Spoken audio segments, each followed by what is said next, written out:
একটা কেকের পিছনে কোথাও না কোথাও একটা ইতিহাস তো জড়িয়ে থাকবেই। তো সেরকম হচ্ছে এই কেকটার পিছনে একটা ইতিহাস আছে। তো সেটাই তোমাদের সাথে শেয়ার করি। আমার পাড়া থেকে একটা দিদি আমাকে অর্ডার করে, মানে কালকে নিয়েছে কেকটা, তার আগের দিন রাত্রেবেলা আমাকে বলছে, বোন একটা কেক লাগবে, 3 তলার মধ্যে লাগবে। তখন দিদিকে আমি জানাই যে তাহলে তুমি 3 পাউন্ড নাও, আমি 3 তলা করে দেবো। তো তাকে আমি ফটো পাঠাই, সে ফটো সিলেক্ট করে। বাট আমার সেই দিন রাত্রেবেলা জিজ্ঞাসা করতে ভুলে গেছিলাম যে তোমার কবে কেক লাগবে।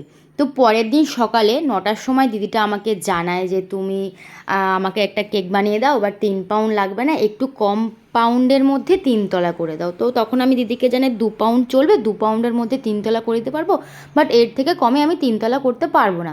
দিদিটা তখন বলে ঠিক আছে তুমি করো। এবার অর্ডার কনফার্ম করতে করতে না 9:30 বেজে যায়। তো দিদিটা আমাকে আরও জানায় যে আমার কিন্তু 3টের সময় কেক লাগবে। এবার ভাবো মানে কতটা চাপের। এবার স্বাভাবিক 2 পাউন্ড যদি 2 পাউন্ড 1 তলার মধ্যে হয় অতটা চাপের হয় না, বাট 2 পাউন্ড 3 তলার মধ্যে টাইমটাও মানে কাজও বেশি, টাইমও কম হাতে। তো যথারীতি আমি কেক রেডি করতে লাগি। এবার দিদি যদি আমাকে আগের দিন রাত্রে জানাতো যে কালকেই কিন্তু কেক লাগবে, তাহলে আমি সকাল সকাল ঘুম থেকে উঠে কেকটা করতাম। দুজনেরই একটু ভুল হয়েছে। তো তারপরে আমি যখন কেকটা করতে যাই তখন দেখি কারেন্ট চলে গেছে।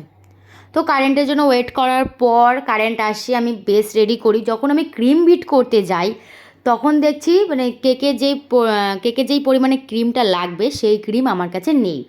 তো আমি ভাবলাম যেটুকু ক্রিম আছে আমি দেখি যেটুকু ক্রিম দিয়ে করা যায় কি না। তো ক্রিমটা যখন বিট করতে যাই দেখি আবার কারেন্ট চলে গেছে। তো ক্রিম বিট করার পর আমার যা ক্রিম ছিল আমার 3টে কেকেরই মানে ক্রাম কোটিং হয়ে গেছে। হওয়ার পর আমি ক্রিম আনতে যাই, ক্রিম এনে আমি কেকটা রেডি করার পর দিদিটা আমাকে বলেছিল যে তুমি কিন্তু কেকে ফটো দেবে। তো যখন আমি ফটো বার করতে যাই তখন ওদিকে কারেন্ট চলে গেছে। কিছুক্ষণ ওয়েট করার পর তারপরে আবার ফটো বার করি, ফটো কাটিং করে লাগাই। এবার জানোই তো কতটা টাইম লাগে। এবার তোমাদের তো আগেই বলেছিলাম যে স্বাভাবিক 1 পাউন্ড মানে 1 তলার মধ্যে হলে অতটা টাইম লাগে না, কিন্তু 3 তলার মধ্যে আর যেরকম পরিমাণে গরম পড়েছিল। তো তারপরে যাই হোক কেকটাকে আমি রেডি করার পর টাইম মতনই রেডি করে দিই, মানে 3টের সময় দিই। দিদিটা বলেছিল আরও আগে, বাট হয়নি, কারণ হয়ে গেছিলো, বাট ফ্রিজে তো রাখতে হয়, সেরকম পরিমাণে আমি ফ্রিজে রাখতে পারিনি যতটা ফ্রিজে রাখতে হবে।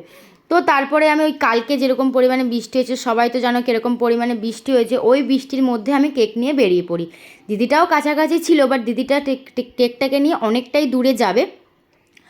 তো যেরকম পরিমাণে কালকে বৃষ্টি হয়েছে দেখো, আমি কেকটাকে কিন্তু ভালো করে মানে 3টে স্ট্র দিয়েছিলাম ভিতরে। তো যেরকম পরিমাণে বৃষ্টি হয়েছে ওই বৃষ্টির মধ্যে এত পরিমাণে এত পরিমাণে মেঘ ডাকছিল, দুজনেই ভয়ে এক জায়গায় আটকেছিলাম। এবার কেকটাকে ফ্রিজে আমি সেইভাবে রাখতে পারিনি, কেকটা পুরো বাইরে ছিল। তারপরে দিদিটা ট্রাভেল করে নিয়ে যায়। সত্যি বলতে দিদিটা বলেছিল যে টেস্টটা খারাপ হয়নি, কিন্তু কেকটা একটু বেঁকে গেছে। সোজা করে আমি কেক কাটিং করে নিয়েছি। সত্যি এখানে যদি অন্য কোনো কেউ থাকতো, আমি অনেক কাস্টমারই দেখেছি তো অনেক রুড ব্যবহার করে যে কেকটা কেমন দিয়েছো, বেঁকে গেছে, হ্যাঁ অনেক অনেক কথা বলে।